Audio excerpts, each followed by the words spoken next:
जय श्री राम। पिछले 30 मई को देवबंद में उलेमाओं की बैठक संपन्न हुई। भारत भर के उलेमा, मौलाना, मौलवी बैठक में शामिल हुए। बैठक के पहले दिन बड़ी न्याय नीति की बातें मौलानाओं, मौलवी और उलेमाओं द्वारा की गई, जिसमें बार बार बताया जाता रहा कि भारत में मुसलमान डरा हुआ है, दबा हुआ है, संयमित रहना है, इसका सम्मान करना है, उसका सम्मान करना है। तमाम तरह की अच्छी बातें दुनिया भर के मीडिया को दिखाने के लिए पहले दिन की। लेकिन 30 मई को जिस दिन बैठक का अवसान हुआ, उस दिन जो प्रस्ताव पास किए गए वो भारत को सावधान होकर देखने योग्य है।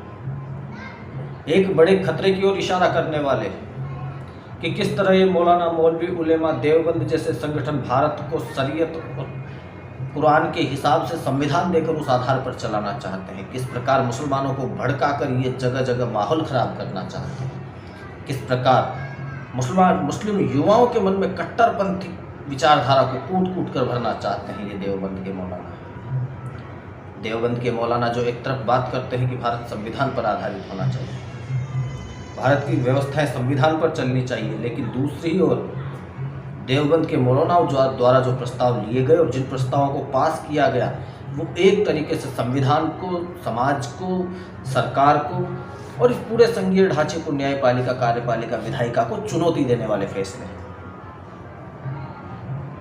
देवबंद में मौलानाओं की बैठक में जो प्रस्ताव पास हुआ उनमें एक सबसे पहला प्रस्ताव कि कॉमन सिविल कोड को लागू करना इस्लाम में छेड़छाड़ होगा, केंद्र सरकार ये गलती न करे अन्यथा गंभीर परिणाम भुगतने होंगे। ये इस तरह की चेतावनी क्या है?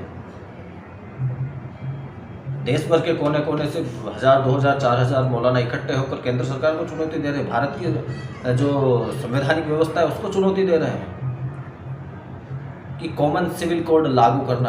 आखिर इतनी तकलीफ क्यों है आपको कॉमन सिविल कोड से? कॉमन सिविल कोड ऐसा क्या है?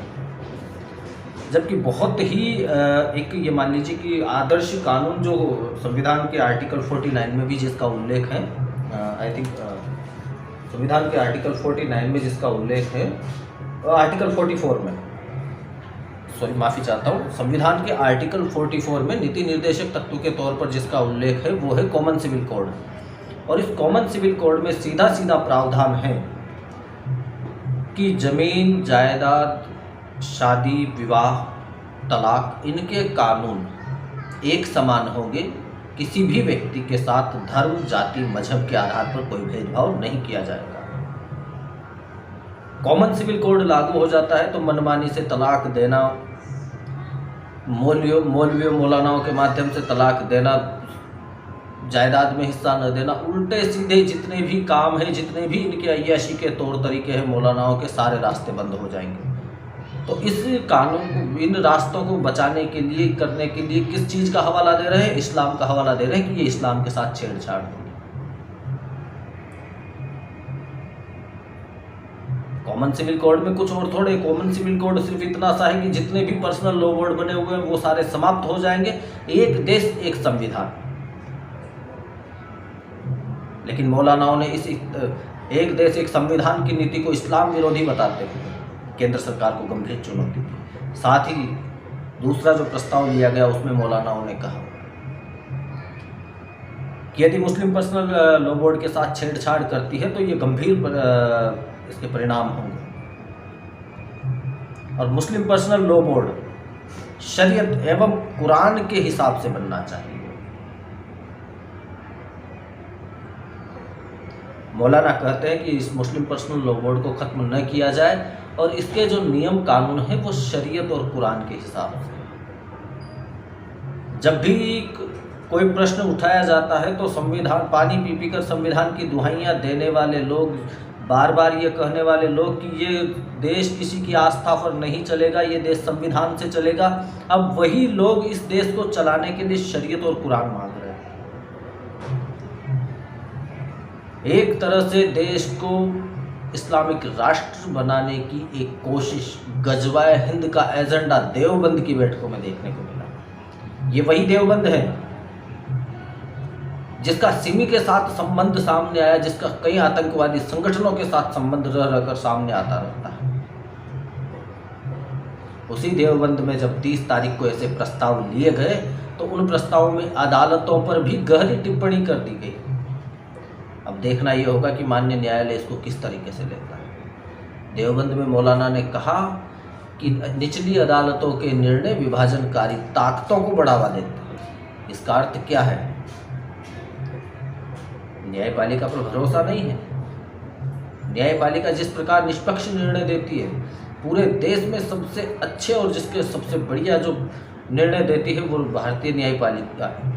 और भारतीय न्यायपालिका के जो प्राथमिक स्तर है, निचली अदालतें, उन पर इतनी घोर टिप्पणी करना, संविधान और संविधान के नियमों का जो हवाला दे देकर बातें कर रहे थे, कल उनका वास्तविक चेहरा 30 मई को इस देश ने देखा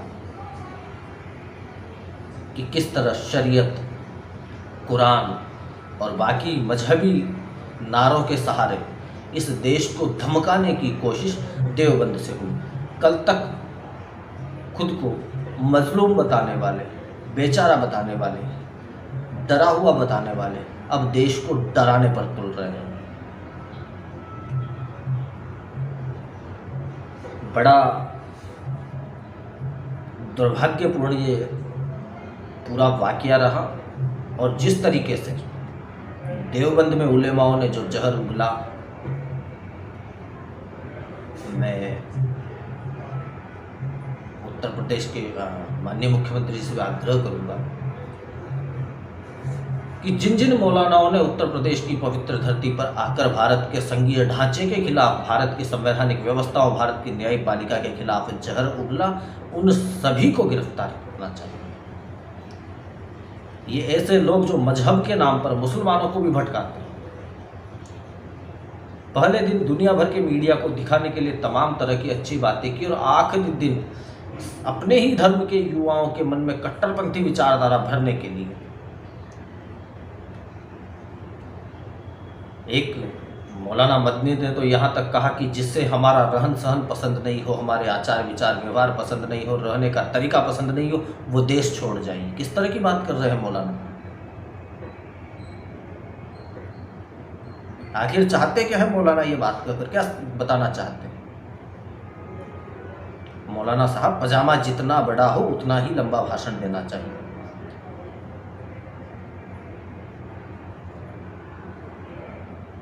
दूसरी ओर उलेमाओं की बैठक में एक और चीज़ कही गई कि जिस प्रकार आज हमारी मस्जिदों को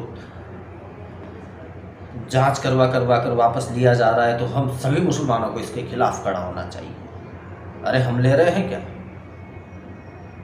माननीय न्यायालय जांच करवा रहा है। माननीय न्यायालय की जांच में जब साम सर्वे टीमें जा रही हैं, जिसमें आपके भी लोग हैं, हमारे भी लोग हैं, चीज़ें सामने आ रही हैं, खुदाई हो रही है, अब उनमें यदि हमारी चीज़ें सामने आ रही है तो वो न्यायालय के माध्यम से हमें दी जा रही है। छीनने आ रहे हैं क्या हमें? तो इस प्रकार लोगों के मन में, मुस्लिम युवाओं के मन में कट्टरपंथी विचारधारा भरकर उन्हें देश में माहौल खराब करने के लिए प्रेरित करने वाले इन मौलानाओं और उलेमाओं को कठोर से कठोर दंड मिलना आवश्यक है। क्योंकि देश को बांटने का जो कार्य उत्तर प्रदेश की भूमि से इन देवबंद के प्रांगण में मौलानाओं ने किया है, उसका केवल एक ही उसका दंड है कि राजद्रोह के केस में सभी को गिरफ्तार किया जाना चाहिए। आखिर कल तक खुद को विक्टिम कार्ड खेलने वाले लोग आज देश को डरा रहे हैं, धमका रहे हैं। इनके जो प्रस्ताव, एक बार आप उस पूरी बैठक का जो मौलानाओं की कहीं डिबेट आपको मिल जाए, थोड़ा बहुत भी उसका आपको अंश मिल जाए, तो उसको सुनिएगा। कितनी जहरीली जहर भारतीय संघीय व्यवस्था के खिलाफ, हमारे समाज के खिलाफ, हर चीज़ के खिलाफ कितना जहर उस धरती से उगला जा रहा है। ये बात करते हैं देश को जोड़ने की, मुंह पर इनके रहता है देश को जोड़ने वाली बात, लेकिन जब इनकी बैठकों में इनका सच सामने आता है तो वहां पता चलता है कि ये देश को तोड़ने का काम करते हैं, जोड़ने का नहीं। तो जिस प्रकार की जो घटना हुई है उसमें जो कॉमन सिविल कोड को लेकर, निचली अदालतों को लेकर, मुस्लिम पर्सनल लॉ बोर्ड को लेकर, इन विषयों के बहाने जिस प्रकार समाज में जहर फैलाने की एक गंदी कोशिश मौलानाओं ने की है, कट्टरपंथी को, विचारधारा को बढ़ावा देने की कोशिश की है, इस कोशिश को यही समाप्त करने के लिए इन सभी जो शामिल हुए, जिन्होंने ऐसे ऐसी स्पीच दी है, और मौलाना मदनी सहित तमाम उलेमाओं को गिरफ्तार किया जाना चाहिए।